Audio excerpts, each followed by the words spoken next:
दो युगों के लोग जब एक साथ आपस में मिल जाएं तो उस समय क्या घटना हो सकती है, इसका एक बहुत ही सुंदर उदाहरण मैं आपको सुनाऊंगा आज रामदूत के इस प्रकरण में, इस एपिसोड में। रामदूत।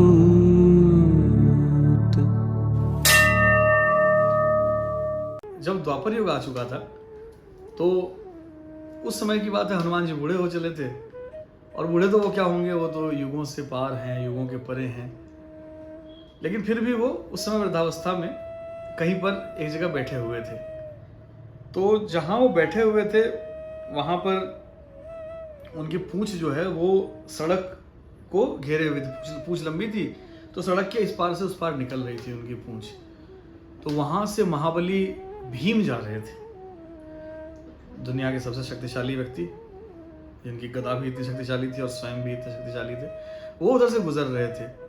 और सच पूछिए तो हनुमान जी ने ये सारा खेल जो रचा था, ये इसलिए रचा था क्योंकि भीम में जो अहंकार आ गया था उसको तोड़ना था उनको। तो महाबली भीम अपनी धुन में चले जा रहे थे। अचानक उन्होंने देखा कि रास्ते में एक पूंछ है। तो उनको लगा कि इस पूंछ को क्यों लांघे। तो उन्होंने पूंछ को ऐसे यूं देखा और फिर देखा कि वहां पर एक बूढ़ा बंदर बैठा हुआ है। तो भीम ने कहा कि ओ वानर, ये अपनी पूंछ हटा, मुझे आगे जाना है। तो हनुमान जी ने देखा, हनुमान जी मन ही मन मुस्कुराए, बाहर से तो नहीं, मन ही मन मुस्कुराए कि बस आ गया मेरा शिष्य, मेरा छोटा भाई, जिसे मुझे ज्ञान देना है, जिसे मुझे सिखाना है। तो हनुमान जी ने कहा कि अब मैं कैसे हटाऊं इसको। क्यों, तुम्हारी पूंछ है, तुम हटाओ, क्यों रखा है, क्यों रास्ते में पूंछ फंसाई हुई है। तो हनुमान जी ने कहा कि बेटा मैं तो बूढ़ा हो गया हूँ, अब इतनी भी शक्ति मेरे में नहीं है कि मैं जो है अपने पूंछ को इधर से उधर कर सकूं। तो जैसे पड़ी रहती है वैसे पड़ी रहती है, तुम एक काम करो, तुम ही इसको हटा दो। तो भीम को लगा यार ये तो बदतमीजी कर रहा है। तो भीम ने कहा कि अरे यार क्या तुम, चलो ठीक है। भीम ने अपनी गदा बगल में रखी और भीम ने एक हाथ से पूंछ उठाने की कोशिश तो की, लेकिन पूंछ उठी नहीं। पूंछ किसकी? हनुमान, रामदूत हनुमान की पूंछ उठी नहीं। भीम ने दूसरा हाथ भी लगाया, फिर भी पूंछ नहीं उठी। पूरी ताकत लगाकर भीम प्रयास करते रहे, पसीने पसीने हो गए, फिसल कर गिर पड़े, लेकिन वो पूंछ वहां से टस से मस नहीं कर पाए। तो जब भीम से एक हाथ से वो पूंछ नहीं उठी तो भीम ने कहा कि ऐसा कैसे होगा, मैं दोनों हाथ लगा के देखता हूँ। भीम ने दूसरा हाथ भी लगाया और वेट लिफ्टिंग की तरह कोशिश की कि पूंछ उठा ले, लेकिन पूंछ नहीं हटी। क्योंकि पूंछ किसकी थी? बजरंग बली उनकी पूंछ थी। तो ऐसे कैसे उठ जाती, वज्र से जिनकी देह निर्मित है। तो भीम ने पूरा जोर लगाया, भीम का अहंकार भी चरम पर था। तो बहुत समय लगा भीम को यहाँ तक पहुँचने में कि वो अपनी गलती स्वीकारे, अपनी कमजोरी स्वीकारे। उससे पहले भीम ने पूरा जोर लगाया, पसीने पसीने हो गए, कई बार थक कर फिसल कर गिरे उठे, लेकिन कोशिश करते रहे। अंत में जब बिल्कुल ही वो हताश हो गए, परेशान हो गए और उनको समझ में आ गया कि अब ये संभव नहीं है कि मैं इस पूंछ को हटा दूं, मेरे में इतनी ताकत नहीं है। और वो समझ गए कि निश्चित रूप से यह पूंछ अगर यहाँ पर है और यह व्यक्ति ऐसा, यह वानर ऐसा कर रहा है, तो यह कोई सिद्ध वानर है। तो भीम ने अपने हाथ जोड़े और उन्होंने कहा कि मुझे लगता है कि मुझे अहंकार हो गया था और मैं ये भी समझ गया हूँ कि ये जो भी माया रची गई है मेरे उस अहंकार को नष्ट करने के लिए रची गई है। मैं आपसे हाथ जोड़कर विनती करता हूँ, आप कौन है मुझे बताइए। और यह अहंकार मेरा पिछले कुछ पलों में नष्ट हो चुका है। मैंने अपना सर्वस्व लगाकर भी मैं एक पूंछ नहीं हटा पाया। तो अब मैं समझ गया कि मेरी ताकत कुछ भी नहीं है इस दुनिया के सामने, इस ब्रह्मांड के सामने, इस सृष्टि के सामने जो ब्रह्मा जी ने बनाई है। तो मैं अशक्त हूँ, अब आप मुझे बताइए कि आप कौन हैं। तो इसके बाद हनुमान जी ने बताया कि वो खड़े हुए अपने युवा रूप में, उन्होंने कहा कि मैं रामदूत हनुमान। भीम ने हाथ जोड़े और साक्षात हनुमान जी के दर्शन हुए। तो हनुमान जी ने उन्हें आशीर्वाद दिया।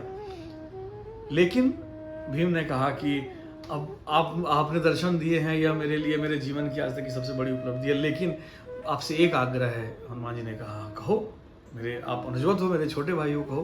तो भीम ने कहा कि आप मुझे एक बार वो विकराल रूप दिखाइए जो रूप बनाकर आपने समुद्र को पार किया था। तो हनुमान जी ने कहा कि भीम, ऐसा है कि हर चीज़ का एक नियम होता है, हर चीज़ का एक काल होता है, समय होता है, परिस्थिति होती है। हर समय सब कुछ नहीं करना चाहिए, क्योंकि उससे जब ऊर्जा निकलती है तो उससे जो ऊर्जा का संतुलन है वो बिगड़ता है दुनिया का, इसलिए ऐसा नहीं करना चाहिए। लेकिन भीम से रहा गया। भीम ने कहा कि मुझे पता नहीं दोबारा कब आपके दर्शन का सौभाग्य प्राप्त होगा, मुझे उस रूप के दर्शन करा दीजिए जिस रूप के दर्शन के बारे में सुन सुनकर मैं इतना ज़्यादा श्रद्धा से भर गया हूँ कि मुझे लगता है कि मैं वैसा तो कभी नहीं हो पाऊंगा, लेकिन मैं एक बार वो उस रूप का दर्शन करना चाहता हूँ। तो हनुमान जी ने अंततः अपना रूप विकराल किया, विकराल करते गए, कई योजन के हो गए, कई पहाड़ों से ऊपर हो गए। तो भीम ने हाथ जोड़े और उन्होंने प्रणाम किया। हनुमान जी ने कहा कि देखो रूप तो मैं इससे भी विकराल कर सकता हूँ, मैं जितना चाहूँ वो मेरी इच्छा पर है उतना बड़ा कर सकता हूँ, लेकिन मैं नहीं करूँगा क्योंकि सृष्टि का संतुलन इससे बिगड़ता है, मैं उस ऊर्जा को व्यर्थ करना उचित भी नहीं है। भीम ने कहा नहीं, मुझे दर्शन हो गया आपके, आपका बहुत बहुत आभार। और तो हनुमान जी ने कहा कि अब जब तुमने इस रूप के दर्शन किए हैं तो इस रूप की अपनी एक मर्यादा है, मैं तुम्हें एक वरदान देना चाहता हूँ, तुम बोलो तुम्हें क्या वरदान चाहिए। तो महाबली भीम ने कहा कि मुझे क्या वरदान, तो उन्होंने कहा हनुमान ने कि तुम्हारी जो भी समस्याएं हैं, तुम्हारा जो युद्ध है, तुम्हारे सामने जो तुम्हारा दुश्मन है, तुम्हारा तथाकथित भाई दुर्योधन, उसकी पूरी सेना में कहो तो एक चुटकी में इन सबको समाप्त कर दो। भीम ने कहा कि नहीं, हम सब भाई मिलकर इतने सक्षम हैं, हमारे साथ श्री कृष्ण है, हमारे साथ जो सेना है, सब मिलकर हम लोग सक्षम हैं कि हम लोग ये युद्ध जीत लेंगे, क्योंकि सत्य हमारे साथ है। आप बस इतनी कृपा, आप मुझे बस आशीर्वाद दीजिए। तो हनुमान जी ने कहा कि नहीं, मैं कुछ वरदान तो दूंगा। तो हनुमान जी ने अपनी तरफ से उन्हें आशीष दिया कि युद्ध के दौरान तुम जब भी गर्जना करोगे, सिंहनाद करोगे, गले से दहाड़ की आवाज़ निकालोगे, उस समय मैं उस स्वर में अपना स्वर मिलाकर, अपनी ऊर्जा मिलाकर उसको द्विगुणित चौगुणित कर दूंगा, इतना बड़ा कर दूंगा कि तुम्हारे सामने के दुश्मन सामने से गायब हो जाएंगे और हवा में उड़ते हुए नजर आएंगे, तितर बितर हो जाएंगे, इतनी ज़्यादा उसमें ऊर्जा होगी। भीम ने हाथ जोड़कर वो वरदान स्वीकार किया। और कहते हैं कि महाभारत के युद्ध में जितनी बार भीम ने ललकार के साथ चिंगाड़ा, उतनी बार उनकी आवाज़ में स्वयं हनुमान जी की ऊर्जा सम्मिलित थी। अद्भुत इस कहानियों की श्रृंखला में जिसका नाम है रामदूत, मैंने अभी सुनाई एक कहानी, ऐसी ही कई कहानियाँ और सुनाऊंगा। जुड़े रहिए मेरे साथ। कार्यक्रम का नाम है रामदूत।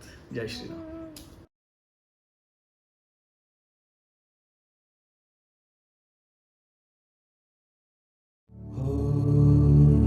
रामदूत